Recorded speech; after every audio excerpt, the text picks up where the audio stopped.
Welcome to Read, Return, Repeat, episode 2.5. What would we qualify our first one? I think this is episode 3, 2.5. 2.5. Our kickoff is like a 0.5. Well, yeah, so this is episode 2 then. Yeah.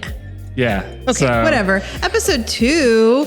I'm your host, Sarah Dixon. And I am also your host, Daniel Peewee-Wardy. Let's make it as awkward as possible. Yeah. But we are doing something really special with this episode. You know Daniel, you know me. You've been with us now for a little while, but you may not know that we have a whole team that works behind the scenes to help us prep every single episode. Yeah. I'm excited to introduce the podcast team. Yeah, so we're going to have a special discussion-based episode, a little bit different than our normal interview style, and we're going to welcome the rest of our team, Jenny and Ian. Jenny and Ian, say hi. Hi. Hi. I've been on it here and there. I used to read the short stories when we did that for a little bit. And we both did, the little interstitial. The different reading recommendation recordings, and I do the show notes. That's right. You've heard their voice, now see their face. Jenny and Ian. Actually, you may have seen both of their faces because we do feature our staff in a lot of promos. But, for all of our out-of-towners that listen in who maybe aren't as familiar with Wichita specific staff. And if you do the ReadICT challenge, chances are you've seen my face somewhere. That is very true. Very true. But we're really excited to have you guys here.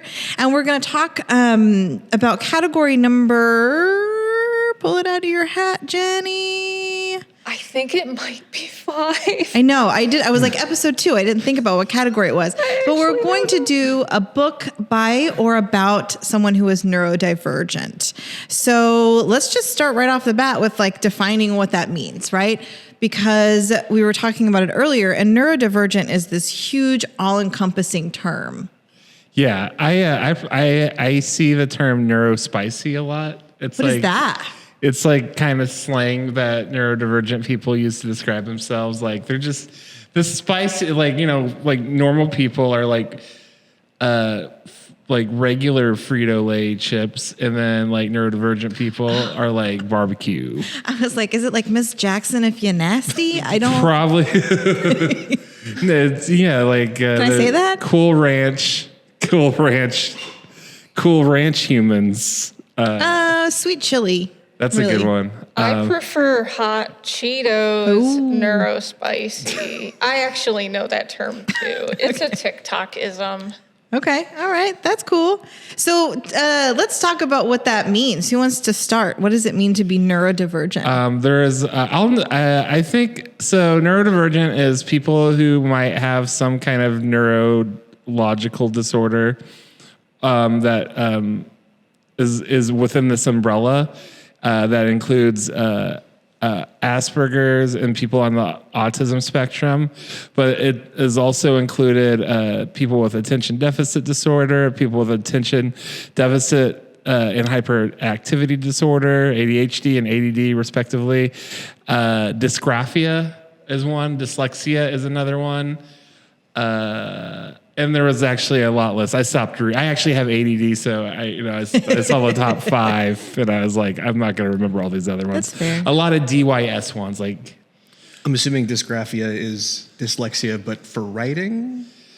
I'm not sure. And maybe I got it wrong. Maybe dysgraphia just means left-handed, so I'll have to check. You wouldn't qualify left-handed. I'm also left-handed. I also have colorblindness, but I don't think colorblindness is technically neurodivergent, but people with the broad idea is people that see the world through a different lens, kind of. Yeah. Yeah. For sure. Jenny, did you have something to add? Yeah, for me, Daniel caught on a lot of that. Neurodivergent for me, full disclosure, I have ADHD as well. And so for me, it's, your brain is wired differently. So you process things, you experience the world in a different way. And in modern society, that could be a benefit, but it can also be a hindrance if you operate on a different level. So, people with dyslexia, ADHD, autism spectrum disorder, anxiety, I believe now is also considered a neurodivergence. People with obsessive compulsive disorder. Oh, right. Like basically stuff that it has to do with how your brain functions and how you live in the day-to-day world, and the way your brain functions can make living in that world challenging. That's fair. I mean, I just never thought of anxiety as a neurodivergency, but honestly, we're learning new things all the time. So I feel like you can't quantifiably say, well, no, color blindness doesn't count, or, one thing doesn't count as one other thing, because we're constantly learning new things about all of these conditions. I feel like I think dysgraphia is left-handedness, and I want to say, to correct myself, but also I feel like there's probably a contingent of people online that are like, left-handed people are neurodivergent because their brains are literally wired to use their left hand. Like, I'm a lefty and the world too. is created for right-handed people. Yeah. Let's just get real. Tourette's was another one of the big top ones too. So, and it ties in with the neuro being brain. So that's the big thing. If you're a word person. Dysgraphia is the neurological disorder and learning disability that concerns impairments in written expression, which affects the ability to write, primarily handwriting, but also coherence, as defined by Wikipedia. Okay. So, all right. I got that one right. Yeah. Anyway. So we've talked about what it is. And so we have this category, right? And the idea that we like to promote with our ReadICT reading challenge is to kind of go outside of your normal area, which, makes sense. And reading fiction has often been attributed to a greater sense of empathy among readers. So why would you think that it's so important to have representation of neurodivergency in literature? My friends that are probably all English majors. Are we all English majors? I'm not. I had a public relations degree. Well, you're out. Communications. I think representation for any underrepresented group is really important. I mean, I think that, people need to feel represented in things, and especially when the representation that exists probably isn't the best, because I'm assuming that there's a lot of problems with the movie Rain Man. Mm-hmm. Because I think for a long time that was everybody's idea of what an autistic person was, right? Yeah. Counting matchsticks on the floor, etc. Yeah. So yeah, absolutely. And so I think that I think it's good that we have, people feel seen. I think feeling seen is really important, and I know with being I'm a member of the Comanche Nation, so from the Native American perspective, that's also going on right now, and a lot of people just I've been seeing a lot of people posting just people, their kids have someone to relate to. Mm-hmm. That's also important for youth, because there's characters. I was really surprised that I did not know, researching this episode, that Rick Riordan is not only has ADD, but he's included several characters with very neurodivergent things in his books, including Percy Jackson, who also has ADD or ADHD. So, and I think he's dyslexic too, isn't he? He's dyslexic. There's actually an interesting story about it, and it's the reason why I love the Percy Jackson books. Because when Rick Riordan was in Wichita back in, I think, 2017, I went and saw him. He was at the Crown Uptown, I think. I can't remember exactly, but he was talking about how he created the Percy Jackson character. Because Rick was, we're going to say Uncle Rick, because he goes by Uncle Rick, which I think is great. His son is dyslexic, and Rick Riordan was a middle school teacher, and he was trying to come up with this character that he would tell stories to his son to explain having dyslexia in a way that didn't make him feel like there was something wrong with him. So he basically built it around, it's not that there's something wrong with you, it's that you weren't built for this world. This world wasn't built for you because you're a demigod. And there's a reason why, you have different difficulty looking at, reading letters the same way and everything because your brain is programmed to read ancient Greek. And I just thought that was such a great way of approaching that, of looking at it not as a deficiency, and instead just that the world is not compatible with your brain. Yeah, that's cool. So I think that's interesting because I know that a lot of anthropologists will talk about how people with different disorders, and I think the first one that comes to mind is like epilepsy in different tribal cultures throughout the world. I think it was Laos or Cambodia, one of these like groups. They had epileptics that were seen as like shaman.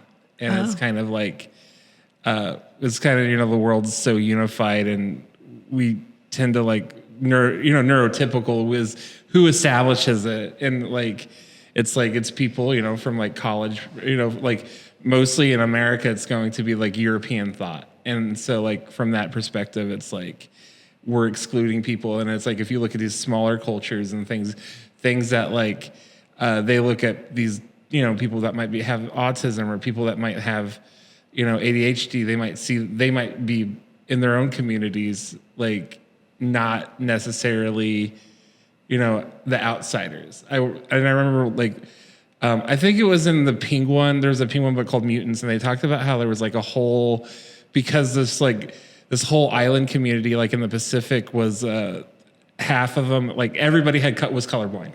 Everybody was colorblind. So it was like, if we're going to say the neurodivergence was in that, if we're saying colorblindness and this is like a neurodivergence, then it's like people that see color are the neurodivergent because everyone on that island can't see color. So yeah, like what is normal, right? Yeah, for sure. Not to derail. But, No, I mean, I think it's a really interesting thing. And I think there are a lot more cultures in the world that are more inclusive of people who aren't right-handed, their brain functions in a way that is socially acceptable, etc. And I think we could all learn a little bit from it. And I think that's also why this literature is so important, right? Is because, especially if it's opening your eyes to new things. The book that I'm reading for this particular challenge, I talked about it in the kickoff episode, but I hadn't read it yet, and I've read it now, and it's Happiness Falls by Angie Kim.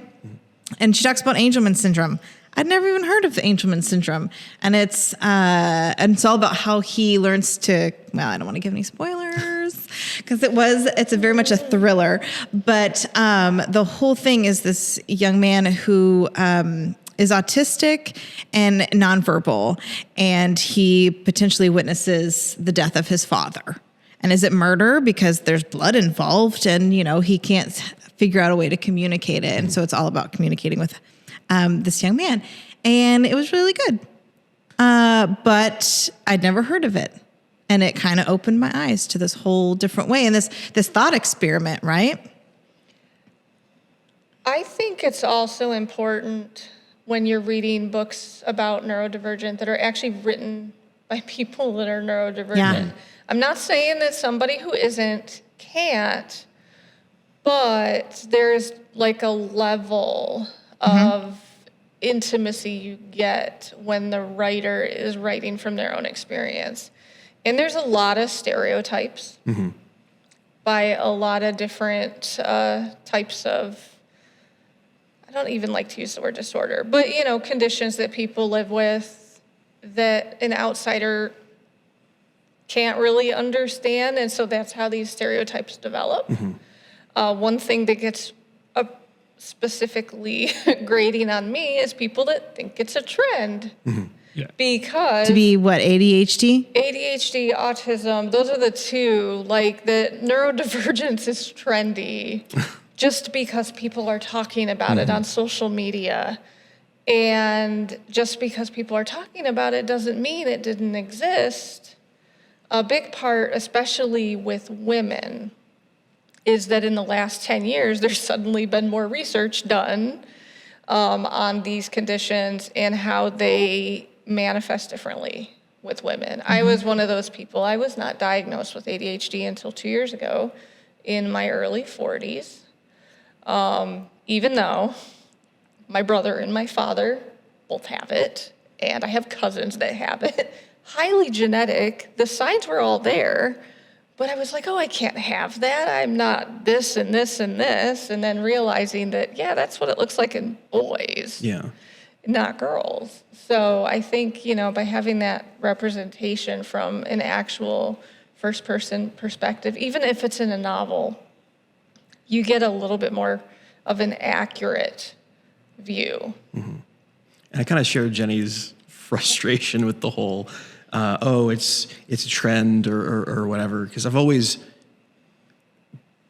people have always had those conditions throughout history. They've just either been, taught to, okay, don't express that, or, oh, this is just, the female hysteria. Right. Tell us more about female hysteria, Ian. Yeah. Well, as a man, I am an expert on that.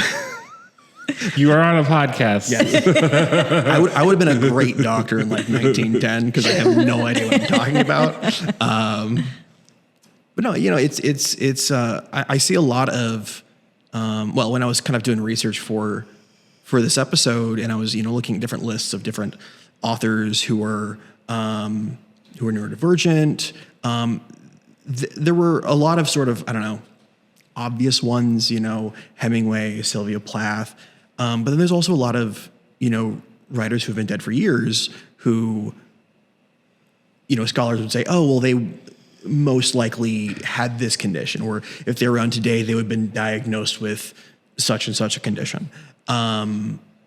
So yeah, it's, I don't think there's more people literally becoming neurodivergent. It's that, no, it's we have a better framework to identify it and treat it and live with it and not have to hide it from everybody. And so why shouldn't it show up in our books, right, where we can continue to normalize it? And when we normalize it, maybe it won't be so shocking. Mm-hmm. I have a good analogy for this. I was doing research for my aunt who was moving into a house recently, and I was looking up the old resident, and the old resident ran a business college.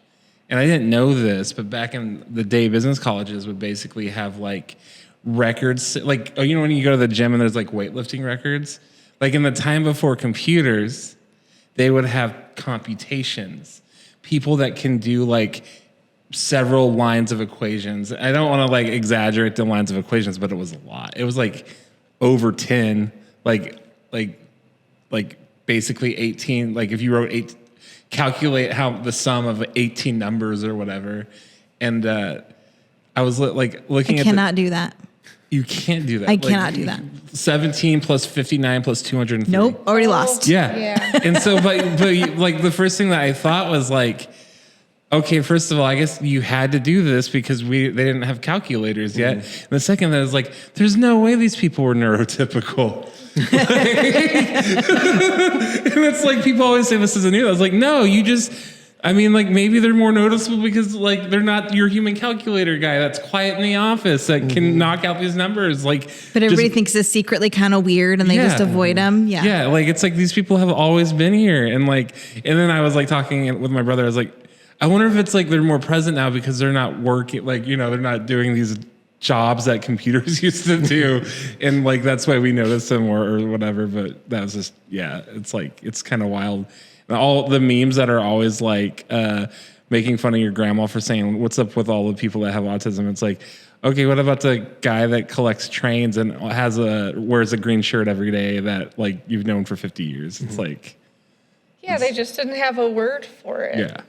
I can tell you with women with ADHD, we were always oh, well, she's just a daydreamer or quirky, or she's just clumsy or forgetful or immature. And so you spend, 30 years of your life just thinking that you're quirky and forget things, and you're bad with time. Like all these things just suddenly happened to have been in one person, and there was no medical reason behind it. I was kind of shocked, but it made like retroactively, I was shocked to learn Stephen King has ADHD. I'm not surprised at all. I mean, like when you think about where his books go, and like especially the amount of where his books go, and like just the amount of creativity that like if you, I know everyone talks about how crazy the book It is, and I don't know if you've read it, but like it's like turtles, and there's some weird stuff, space gods, and all this stuff, and it kind of goes all the everywhere, and it's just kind of like finding that he had ADHD is like, okay, that makes sense now. Also, I think there were definitely some drugs involved in the end of that book specifically, because that book went off the rails a bit. But I totally recommended it to somebody the other day at the library, and he was like, I want horror. And I was like, have you read it? It's wild. And that's the thing, too, is like, I know I know there's, we'll say, alleged substance abuse, amphetamine usage, which if you know about ADHD, it's what because they give you ADHD meds are kind of derivatives of amphetamines, because like with ADHD, they tell you that your body's not making enough dopamine, and that's why you can't focus, because dopamine is what helps you focus. And so like I kind of get annoyed when people are like, oh, you're just giving your kid meth, because it's like, well, he's not making enough dopamine. And like the thing is like if your body's not making that, you can't function you're kind of like basically born with withdrawal symptoms, basically, is kind of how it works. Yeah, you're at a different baseline, and not to mention when you're getting a medically prescribed dosage of an amphetamine versus somebody that gets meth off the street, that's also very different, and we're taking it differently. But on top of it, if you take like Adderall, somebody that has ADHD, taking Adderall is going to be a lot different than somebody that does not taking it, because the person that does not is probably going to feel like they had like 20 cups of coffee. Oh, and if you have ADHD, coffee puts you to sleep. Oh, really? Oh, gosh. Yeah, I never thought that was weird. Like, I don't know why coffee puts me to sleep. Wasn't aware of that I'm starting to question some things. Well, I did fall down like an Instagram rabbit hole where they were like all of the things that on my algorithm were like signs you have ADD, and I'm like, no, stop, Instagram. I don't have it, but Instagram tried to convince me that I did. I think everybody's going to have some of those things. It's when you have like all of them. Right, exactly. And they start literally interfering with your life. Yes. Like the whole hyperfocus thing. I had somebody that's like, oh, but that's got to be wonderful. And I'm like, it is when it's like convenient and when it's something that you're interested in. When you are, up until 3 o'clock in the morning researching Joseph Stalin because you just wanted to, because you had to right now, and you don't want to, but your brain tells you want to, it's hard to describe. Hyperfixation is kind of an interesting thing, because I'm curious to hear from the editors of some of the hyperfocus people. Like, it'd be interesting to learn, because I'm a big Ghostbusters fan, and the first movie, Ghostbusters, was written by Dan Aykroyd. It was a 300-page script. And like he's obsessed with the paranormal and things, and it would be interesting to see what the process that a book goes through from a neurodivergent author, because of it'd be cool, because especially with ADD and hyperfocus, I want to see the extended version of Ghostbusters. I'm interested in that, and I want to see they had to obviously tone it down for a neurotypical audience, but it's I want to see the ADHD or the neurodivergent version of Ghostbusters and see where it goes. And so that's actually on my list, is to it's available online, but to read with all 300 pages of the Ghostbusters. Oh, really? Yeah. Oh, that's cool. That actually makes me think of a book that I just finished, which was what I read, and it was about a woman with ADHD who was diagnosed when she was in her late 30s. And anybody that is neurotypical that tries to read it, this is literally how you see inside a neurodivergent, specifically ADHD mind. And I'm going to give the title before I forget. It's called 1,000 Ways to Pay Attention by Rebecca Schiller.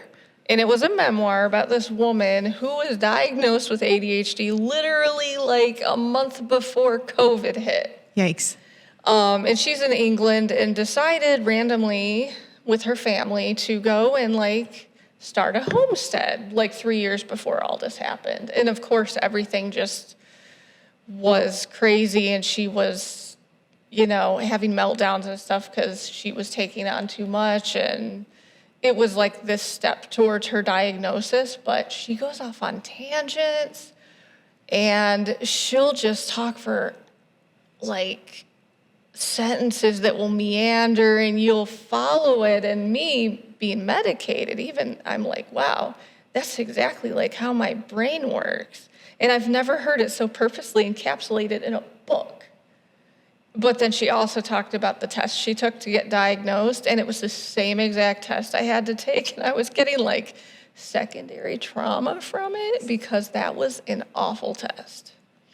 It's called a QB test, and basically this 20-minute test, they put this sensor on your head, and they give you these like monotonous things you have to match up. Like it'll be like a red square, a blue circle, and you're supposed to click with this mouse every time you see the same shape and color appear more than once. And that's all you do for 20 minutes, and it measures how much you move and how quickly you like click on stuff. That's supposed to measure your impulsivity, and your hyperactivity is your amount of movement. And then they show the results at the end with a control group of what it should be. And the hyperactivity on mine was like, and this was the normal. For those of you not looking, Jenny just made her hand jump up and down for hyperactivity. And it was a one line straight across for neurotypical. Yeah, it was the same exact test though. And I'm listening to this book and I was like, oh my gosh, I remember that. That was awful. And those were exactly the thoughts going through my mind as I was doing this. And so I really enjoyed the book, like just because it was like a very similar experience, minus the homestead part. But like just even going through and being diagnosed with anxiety and depression and not even figuring out that it was ADHD until she started reading articles on her own, and then had to go to the doctor and be like, I actually think this is what's wrong with me. I mean, I do have anxiety, but it's because of this. And so I think beyond people that are neurotypical, being able to kind of see that perspective of like, this is why this person talks nonstop. It's not because they just talk nonstop and they're annoying. It's because they really struggle to like slow down their thoughts because they're just racing so fast in their head. But people that might have this disorder, whether they know it or not, it's that I'm not alone. There are other people that have gone through this as well, and it can be comforting. Fascinating. No, I thank you for sharing that with us, because I think it's really important, and it's going to be really important as people listen to this episode to understand, because I do think that women get diagnosed later in life, and I think there's a lot we can talk about with that. And I know we want to get into some of the stuff about the different kinds of literacy, and we want to hear more about the books that we're reading. And so we're going to come back after a quick break. So stay tuned. Did you know you can check out more than just books and movies at your library? Over the past year, the Library of Things program has added many new and unique items for checkout. Keep your home safe with our radon detectors, or explore the night with our telescopes. For the little ones, STEAM to Go activity kits are available in a wide variety of interests such as fossils, robotics, and engineering.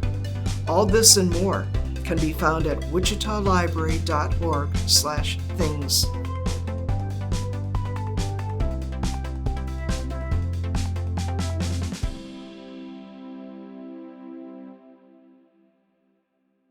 And we're back on Read, Return, Repeat. So we're talking with Jenny and Ian, our guests today. They're on the, if you didn't figure this out, they're on the Read, Return, Repeat team. And we're talking about books that are either written by neurodivergent authors or feature neurodivergent characters.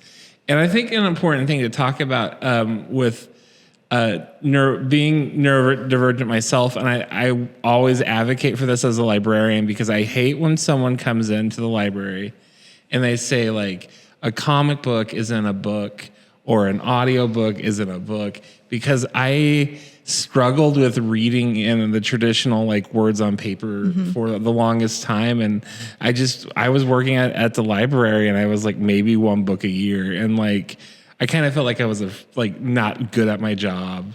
And so I had There's this like unspoken pressure that librarians have to be incredibly well read. Have you read all of the books in the library? No, I have not.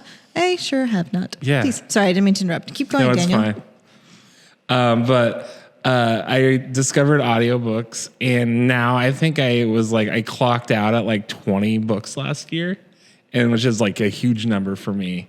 And like, I know that's small number for most people, but like for me, that was like big. And I always read comics and graphic novels. And if you count that, it's like double or triple. And so like, one thing I do Dune is like, what, 800 pages? I have a Dune shirt, not sponsoring anything. It's like, during COVID, like I was like, I'm never going to read that book. And then it's like, I did spend 14 hours listening to it though. And it's like, Is that all it took? I would think it would be like 80 hours. It might have been longer. Isn't it such a long book? It might have been like it was considerably long. And like, I did it though. It took 2 months, but I made it through Dune.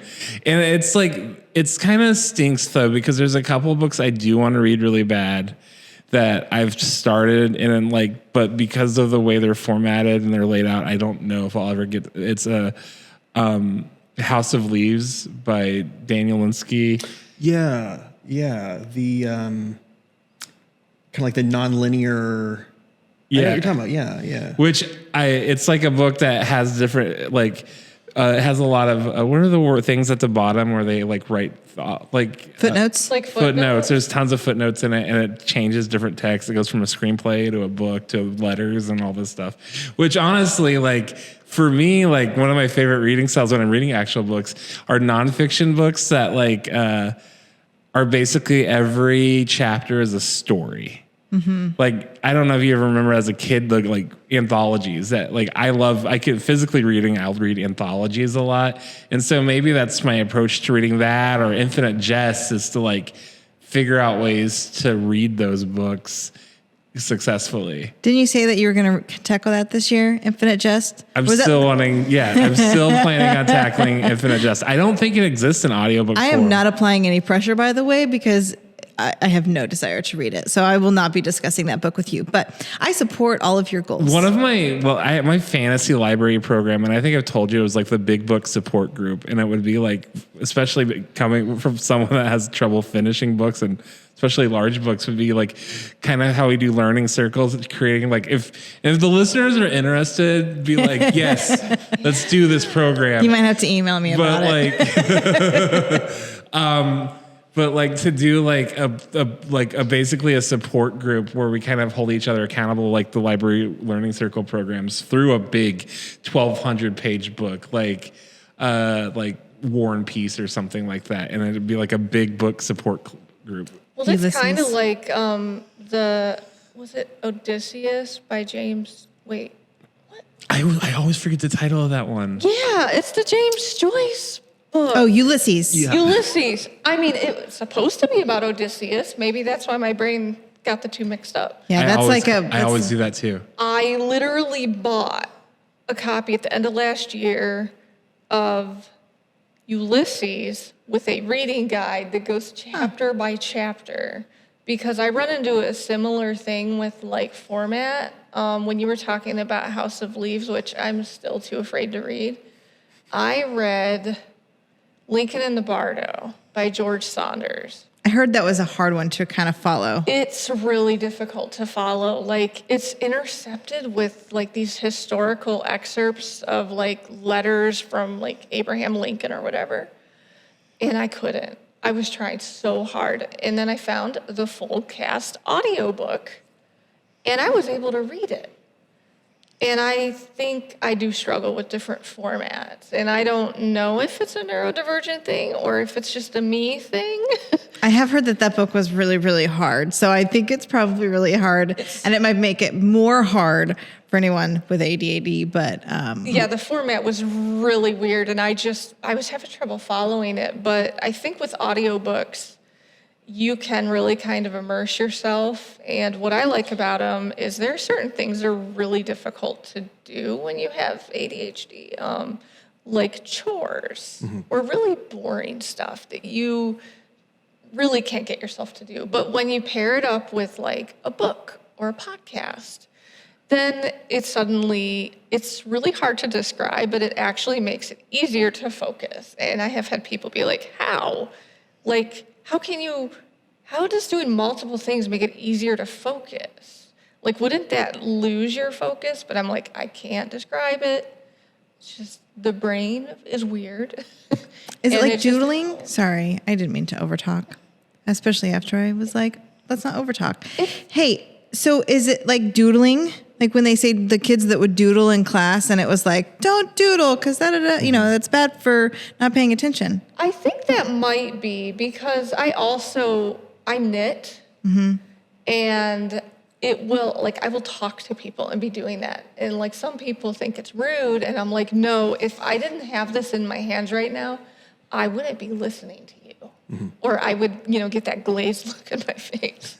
I think it's weird. It's like, it's a strange kind of thing. And like when your body is just wanting to jitter everywhere and like having that focus can help. So, yeah. I have an example of this when I would like, so one thing I will say, I did read several chapters of, we just had him on the podcast, Ross Gay's book. Yeah, Ross Gay. And I did like his layout and I actually kept my attention. I was kind of surprised I was able to read as much of that book. And I will give an example of, I would just be reading, looking at words in school. And this was always like, actually going word by word, but not comprehending any of it. And like, I read it, I like followed my eyes, I saw the words, but I didn't like comprehend it. And I like have anxiety.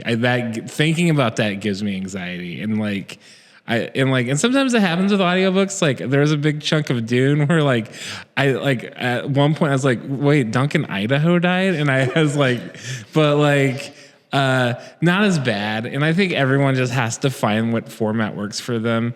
And I do the other kind of books I do read physically are oral histories, and I like fictional oral histories like World War Z, like Max Brooks writes. Have you read World War Z? Yeah. Back when that was the big hot property that everyone was trying to. But in there's a couple of other oral history books like that, which if you don't know these oral histories, they all kind of take from Howard Zinn's People's History of the United States, and basically they're letters. It's kind of like the Ken Burns documentaries of book form.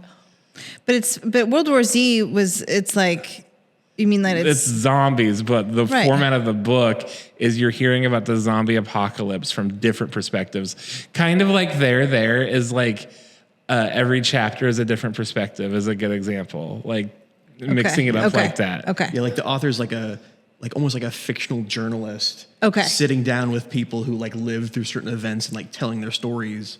There's another one that's kind of similar. I haven't had a chance to read it yet.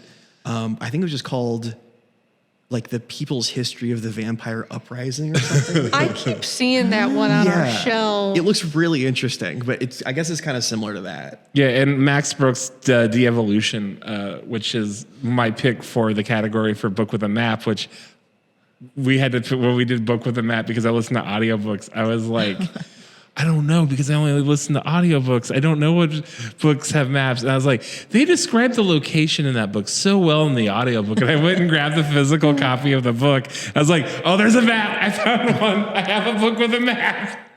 You can Google it too, because that's kind of what happened with one I did for Category 1, and I also listened to it on audiobook. And I think I was just wanting to see when the sequel was coming out, and then I saw the image of the map in the book, and I was like, oh, this is amazing. Yes, I'm going to use it. Yeah, it's kind of interesting, the different formats. And I also like how a lot of books are getting graphic novel adaptations. I recently saw, it's like a new age spiritual book. It's The Prophet by something Khalil Gibran. Khalil Gibran. Don't ask me how I know that. I want to and they actually have done graphic novel adaptations for years. Like back in the 50s, they would try to get kids to read classics, and it was like Classics Illustrated. Yeah. I loved those. I had like a whole set. Yeah. Yeah, that's how I read Great Expectations. I don't think I've ever actually read the whole book, but I'm like, yes, I've read that book. And I mean, it's not the full version, but you get the story. And it's like, sometimes it's like, what's the difference?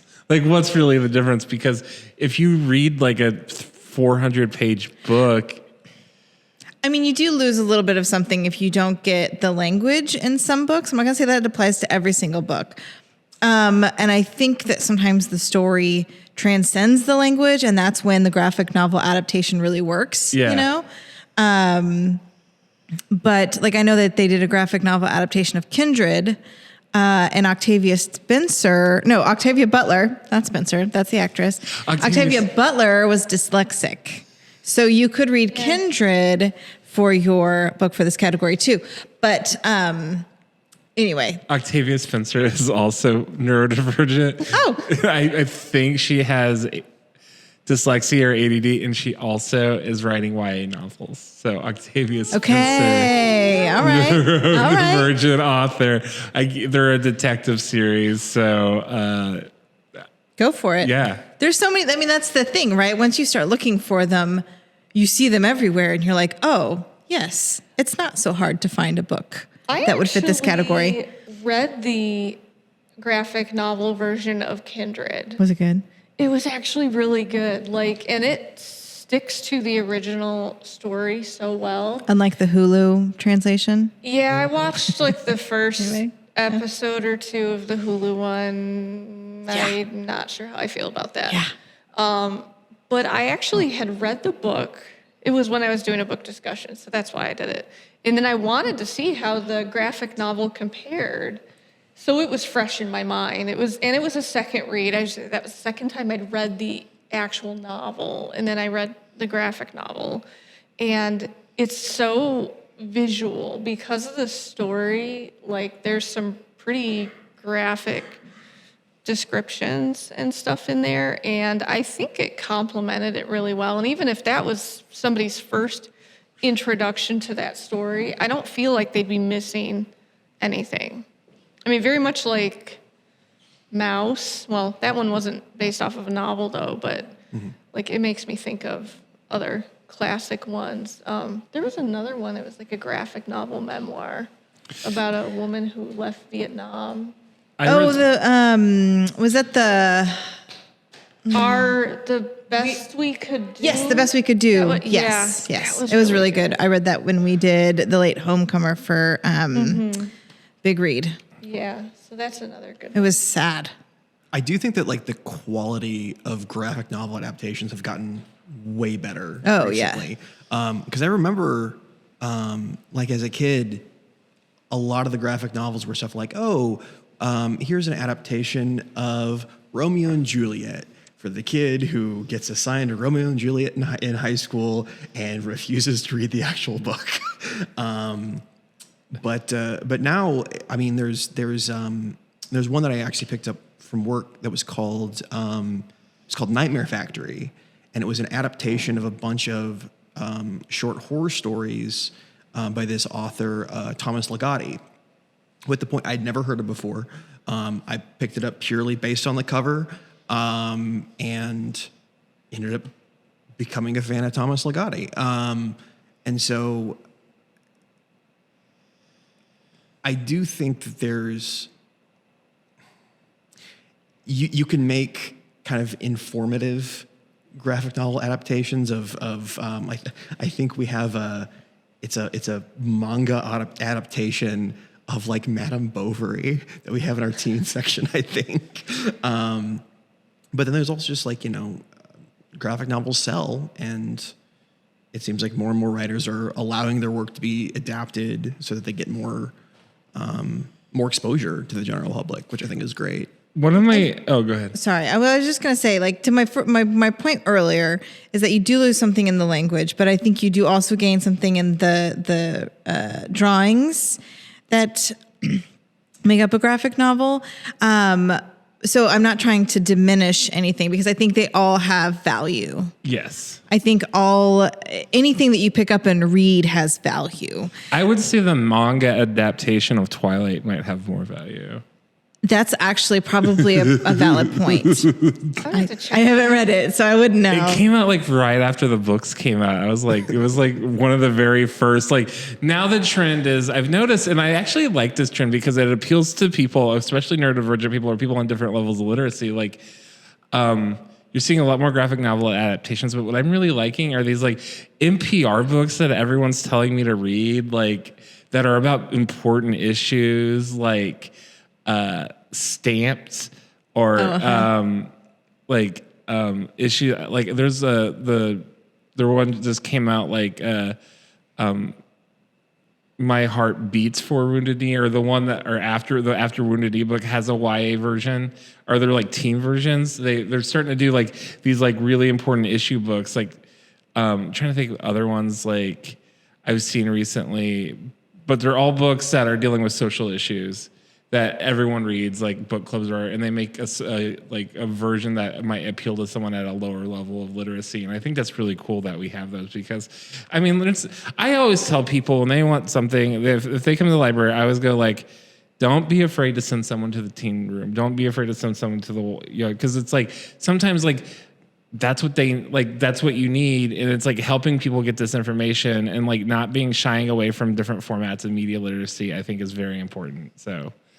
And I think there's just value in everything, right? And if something exists that makes it easier for somebody else, then why shouldn't it exist?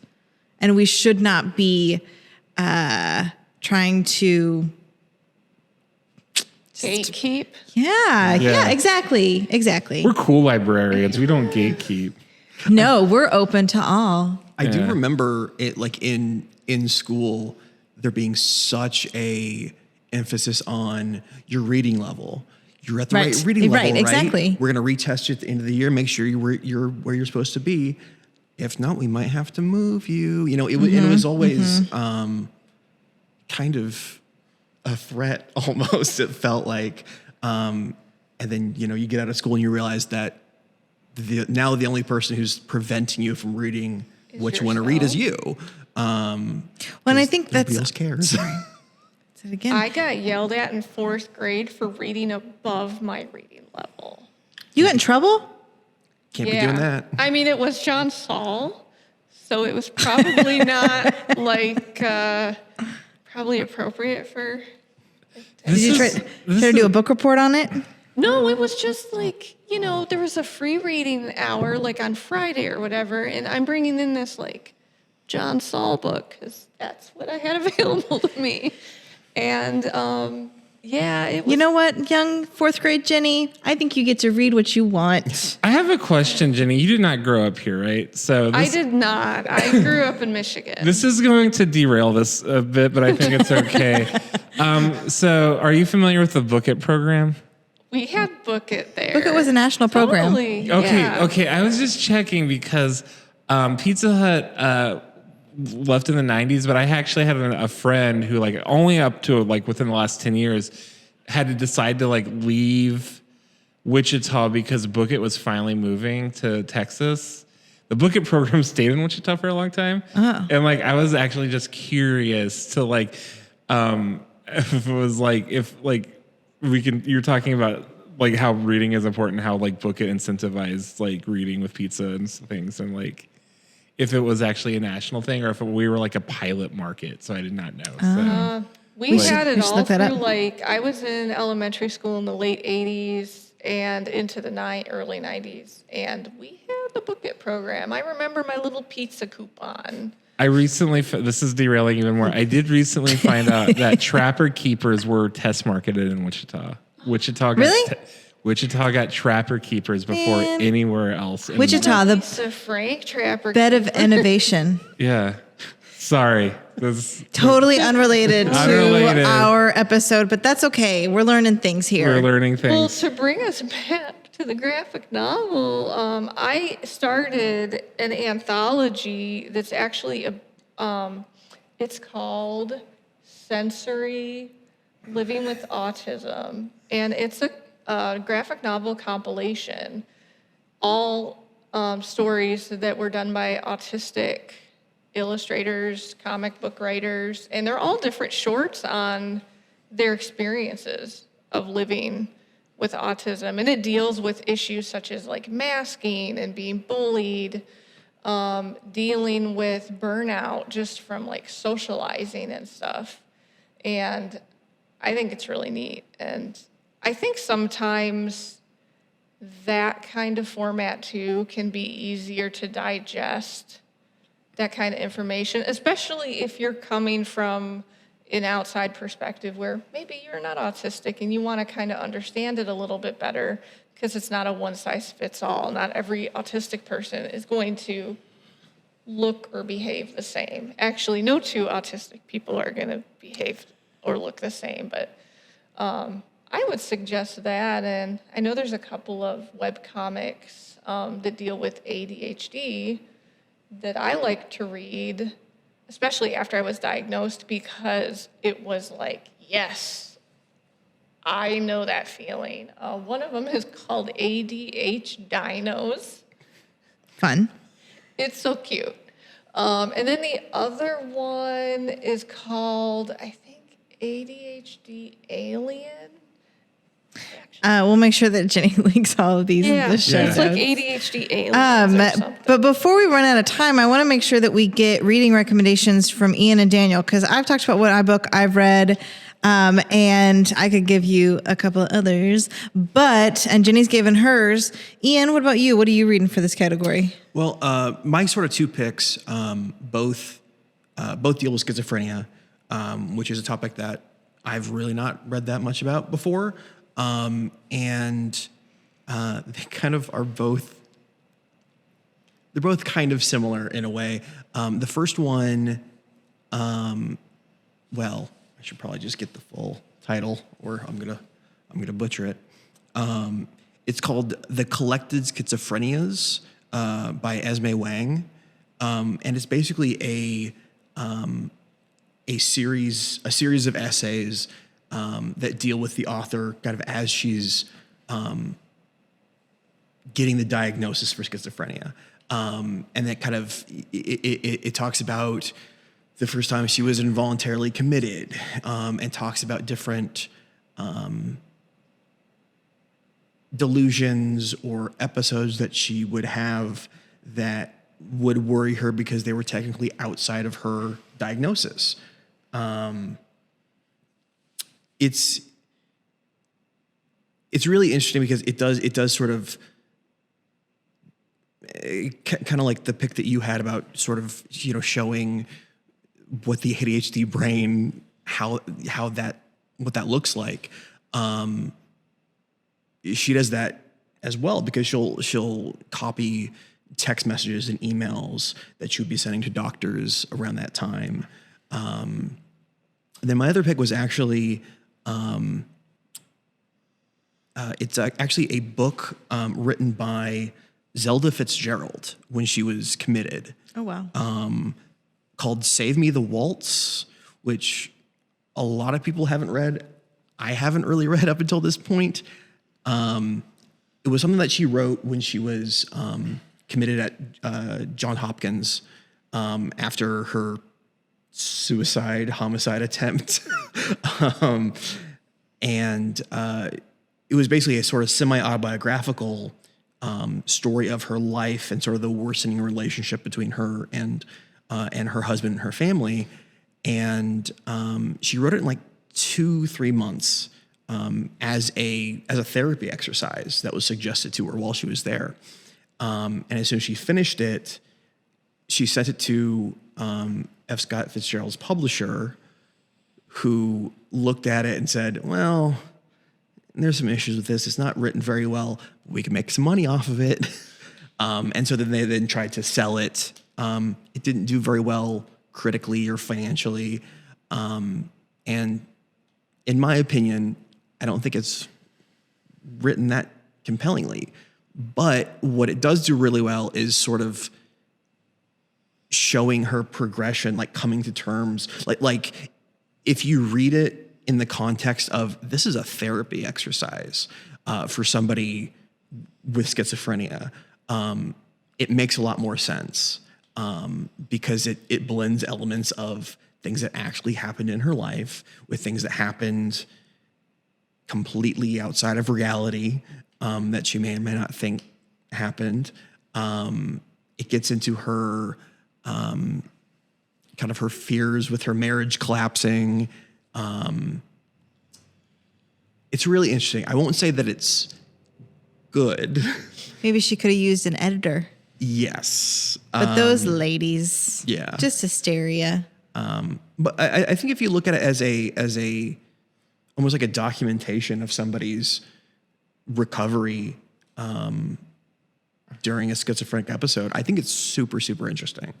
But yeah, those are sort of my two picks. They sort of were both maybe written with similar philosophies, I guess. I was always partial to, speaking of Victorian characters, but like Septimus and Miss Dalloway, because he was obviously, I think PTSD or shell shock or something, but like, I think it's interesting to look at those kind of different things in the like historical sense. Yeah, for sure. My pick, I just read a book called Alien, The Cold Forge. It takes place in the Alien series, and it follows two characters. It's by Alex White, I believe.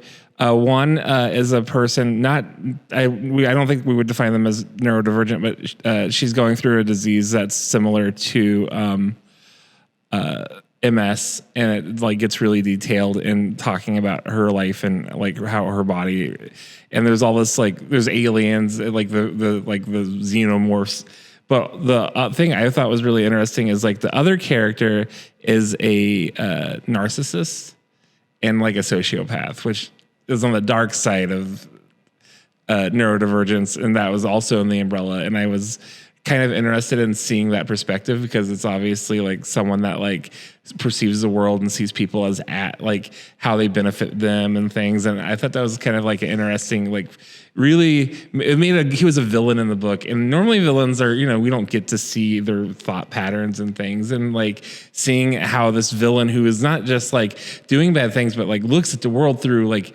void of empathy was like really interesting. And I thought that was kind of like a great way. And then I'm retroactively, there's a couple of books I want to read. I like since finding out Stephen King has ADD, On Writing has been recommended to me, and I never was really interested in reading Stephen King's book On Writing, but finding out he has the same neurodivergence I do, I'm like, definitely, it's on my shelf, and I'm like, I finally just need to read this book. So I think a lot of people read that a few years ago when we had a category about writing. Yeah. Yeah. We get that request for that book a lot. I know we have a copy of it at one of our branches. We get that request a lot. Kind of a quick read too, isn't it? It's not very big. I think so. Yeah, I It's think like it's pretty quick. yeah. So surprisingly for Stephen King. Yeah, This is all I gotta say about writing. Shortest Stephen King book. It's just a book on writing. Just do it well. Yeah. Okay, well, you know what? I think this was a really cool discussion. I'm glad that we got a chance to bring Ian and Jenny on an episode. You might see them again at a future episode. We'll see how the rest of the season plays out. No spoilers. But yeah, thanks so much, you guys. Thank you. Yeah, it was really awesome having the whole squad hanging out. Squad Yeah, goals, you guys. Next time we'll have coffee. Yeah, that would be nice. Other than we might put Jenny to sleep. Oh no. Wait, what? Oh, coffee. I don't drink coffee anymore. It was heartbreaking. We'll get you something else. What Something happened else to- warm and cozy. Yeah. I like cocoa. chai. Oh, chai's I good. love Chai chai. sounds Technically, great. chai has caffeine, but not the. So I live downtown where we're recording in an unknown location, but I will say because I'm downtown, there's like 4 coffee shops that way, Okay. and 3 coffee shops that way. You guys want to go get coffee? Let's do it. Actually, I think we'll I have don't to get know. back to work. I'm so sorry. We have I'm so about sorry. 15 minutes. Well, it's on the way to work. All right. But thanks so much. And we would ask you for your reading recommendations, but we've already done that. So Awesome. Thanks for No. listening. There is a book coming out in like a month on neurodivergent comics called Lavender Comics or something like that. okay. I'll put them Cool. in the show notes. You know what? We got so many good Yeah. recommendations for you. But But if you want more, I have plenty. should we do our catchphrase? Did we do that Oh. in our last episode? Okay, so we'll be like, I'm Daniel. And I'm Sarah. You're listening to Read. Return. Repeat. The Wichita Public Library offers free programs for all ages. Our children's department offers story times for infants, toddlers, and preschoolers. For teens, there's always fun stuff going on, from escape rooms to learning how to code. Adults can work on their job skills with our technology training classes and can even get certified to use the library's 3D printer. No matter what you're into, there's a library program for you. Find out more by checking out our event calendar at wichitalibrary.org/events. Your Wichita Public Library. Well, that was a fun way to do a podcast. I kind of liked talking with the team and getting to know them, and everything. It was fun. I feel like it's fun to have them, front and center a little bit more than just people in the background, Yeah. making sure that we don't say anything stupid. And I hope people don't think we derail too much, but I just really thought that, with this topic, we should talk about all the different things relating, give people information. And I hope people enjoy it and let us know. And I hope we get good feedback. And and let us know who you're reading that's, from neurodivergent authors and things, because representation is important. That's So. right. Let's do these credits. Yeah. All the books that we mentioned in this episode, you can find them in the accompanying show notes. And if you wanted to check out any of these books, make sure to get them out wichitalibrary.org. Check out our website or call us at 316-261-8500, and you could reserve them there as well. Absolutely. We want to thank Jenny and Ian again for joining us for today's recording. This has been a production of the Wichita Public Library, and a big monster thanks goes out to our entire podcast crew and team. Especially Kyle. Thanks, Yeah, Kyle. Hey. To participate in the ReadICT Reading Challenge, check out wichitalibrary.org/ReadICT. All the categories are listed there. And if you want to stay connected with other ReadICT participants, check out the ReadICT Challenge Facebook page on Facebook. And there you'll find information about new books, of reading events, and there's also a lot of memes and book humor on it's a fun group. It's so a fun check group. it out. Yeah, they have a good time.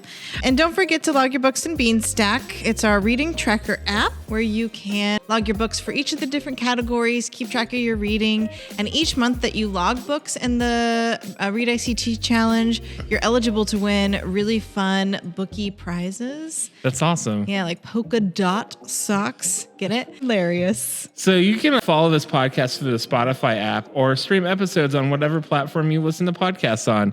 If you like what you heard today, be sure to subscribe and share with all your friends. Have a good one. Bye.